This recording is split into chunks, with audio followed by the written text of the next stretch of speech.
Assalamualaikum warahmatullahi wabarakatuh. Waalaikumsalam. Selamat sore pemirsa setia Aisyah TV. Kali ini kita kesempatan berjumpa dengan Kepala Badan Pendapatan Daerah Provinsi Riau, Bapak Irman. Assalamualaikum warahmatullahi wabarakatuh. Saya MD Rizal selaku Kepala Dinas PUPR Kabupaten Pelawan mengucapkan selamat milad yang kedua untuk Millennial Televisi Streaming Aisyah TV. Berjuta kabar dalam satu genggaman. Terima kasih. Assalamualaikum warahmatullahi wabarakatuh.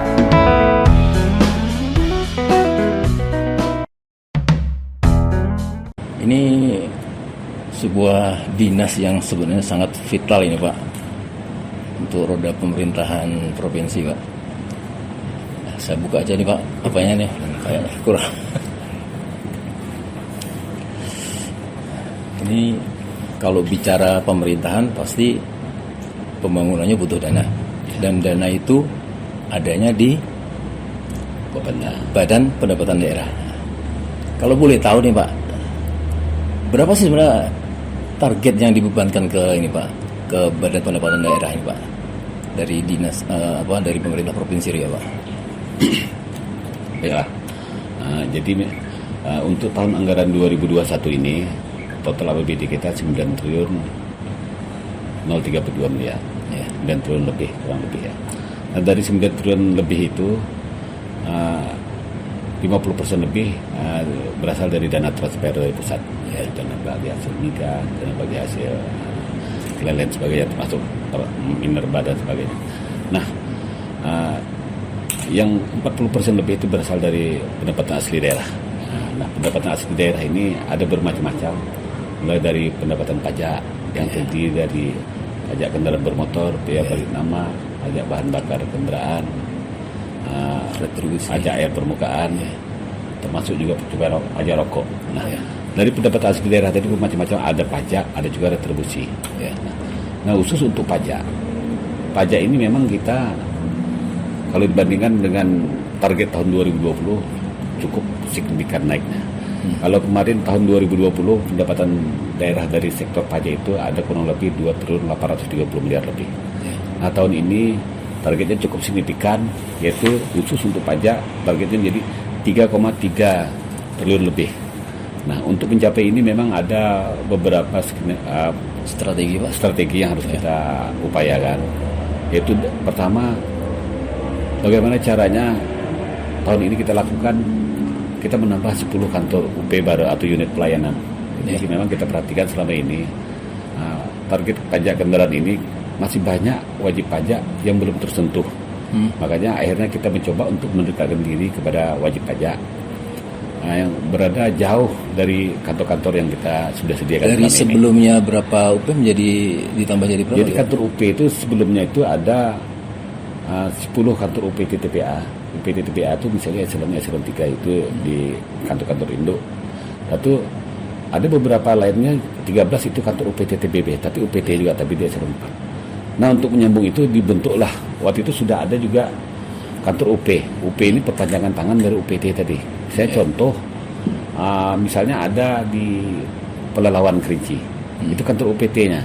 Jadi kan ada beberapa lokasi yang secara hitungan kita, misalnya jumlah penduduknya banyak, jumlah kendaraan roda 2-nya, kendaraan roda 4-nya, termasuk perusahaan-perusahaan yang wajib pajak kita yang beroperasi di situ. Nah, karena lokasinya cukup jauh, akhirnya kita buatlah kantor UP itu mulai dari Ukoy kita buat, sore juga kita buat, termasuk di Simpang Beringin. Ini sebagai contoh aja. Jadi ini juga untuk beberapa kabupaten lain juga dibentuk. Jadi ini kenapa kita buat seperti itu? Karena memang selama ini masyarakat wajib pajak itu pada saat ingin membayar pajak jarak tempuhnya terlalu jauh. Akhirnya kita coba tahun ini kita mencoba diantaranya itu mendekatkan diri kepada wajib pajak. Sehingga hari ini kita jemput bola, Pak, ya? Istilahnya jemput bola. Jadi kita coba mendekatkan diri dan ini kita sukses. Insya Allah kita upayakan tahun ini juga sudah, bulan ini juga sudah beroperasi. Ya, 10 tahun ini ada penambahan 10 kantor UP baru. Jadi penambahan ini cukup dari ujung, dari utara sampai ke timur sepertinya. Jadi kalau dari ini itu ada namanya simpang Rumbai Jaya. Jadi sebelum masuk ke Rumbai ada jembatan. Lalu di Rengatnya sendiri ada namanya Belilas. Ya. Belilas tuh arah menuju Selencen ya. Selencen Jambi. Nah, terus di Pelalawan kita tambah di samping Ukui juga ada tambah di Simpang Beringin nih, di Simpang arah menuju Simpang Meredan itu. Ya. Terus untuk di Siak kita tambah Sabaau. Terus untuk Bengkalis karena cukup ramai di daerah Duri kita tambah di Kecamatan Pinggir. Itu cukup ramai juga di situ. Terus untuk di Bengkalis selain itu di Pulau Rupat juga kita lihat potensinya cukup besar juga walaupun itu pulau. Ya. Nah, kita tambah Bengkalis, ya. di situ Pulau Rupat. Nah untuk di Royal sendiri kita tambah di Pujut. Pujut. Terus untuk di Kampar kita tambah di daerah Tapung tuh wilayahnya cukup luas. Padahal kita sudah ada sana UPT kita. Ya. Tapi karena wilayahnya cukup luas, itu wajib pajak yang mau kita layani juga cukup banyak. Itu kita tambahlah di Tapung Timur ya, Tapung Timur 1. Jadi ada 10 lokasi ini, insya Allah kalau kita ibaratnya berhitung kurang lebih biayanya memang harus kita gunakan itu diantaranya mengadakan perangkat dalam rangka untuk menunjang pelayan itu diantaranya mungkin setiap UP itu kita berilah paling kurang 4 unit komputer beserta printernya, tambah dengan jaringan, tambah nanti untuk mobiler dan kursi pelayanan. Dan insya Allah karena ini juga sudah kita lelang, insya Allah dalam waktu dekat kita upayakan kalau bisa minggu depan paling lambat sudah datanglah komputer untuk meningkatkan pelayanan. Itu salah satu diantaranya. Nah selain itu juga kita tahun ini ada beberapa program kita ingin melaksanakan juga pajak progresif karena kita lihat pajak progresif ini sebenarnya kita dibandingkan dengan provinsi lain termasuk agak sedikit terlambat untuk kendaraan bermotor untuk melaksanakan kendaraan baik roda 4 maupun roda 2. Jadi pajak progresifnya nanti kita laksanakan ini kan berbasis dengan data kependudukan. Jadi berdasarkan KK nanti nomor induk ya, KK dan nomor induk kependudukan. Sehingga nanti setiap orang yang memiliki kendaraan lebih dari 1 unit dia akan dikenakan pajak progresif. Walaupun kadang-kadang dalam satu rumah tuh mungkin pemilik mobilnya atas nama suaminya satu, atas nama istrinya satu, atau mungkin juga anaknya ada. Tapi dengan dilaksanakan pajak progresif, dengan dia berbasis dengan kakak, suami, istri, anak kan masih satu kakak. Ya. Nah, jadi dia akan dikenakan nanti. Mungkin pajak mobil pertama dikenakan pajak 1,5%, berikutnya dikenakan 2%, berikutnya lagi 2,5%. Nah itu Pak ini ya. Sehingga ini untuk memaksa setiap transaksi jual beli kendaraan itu memaksa orang untuk balik nama. Karena kalau tidak balik nama, masih nama yang bersangkutan otomatis dia akan dikenakan pajak progresif. Pemilik nama yang ini banyak tertera di KTP-nya itu Pak. Ya, makanya kalau balik nama kan kenakanlah biaya balik nama. Iya. Jadi itu yang kedua. Yang ketiga, kita upayakan tahun ini juga kita ingin melaksanakan pembayaran pajak secara online. Memang ini lagi dalam proses. Karena apalagi pada saat ini kita dikenakan musibah adanya pandemi COVID ini. Ya. Sehingga kita tidak ingin ada terjadi kerumunan masyarakat untuk membayar pajak, sehingga kita takut akan timbul klaster-klaster baru.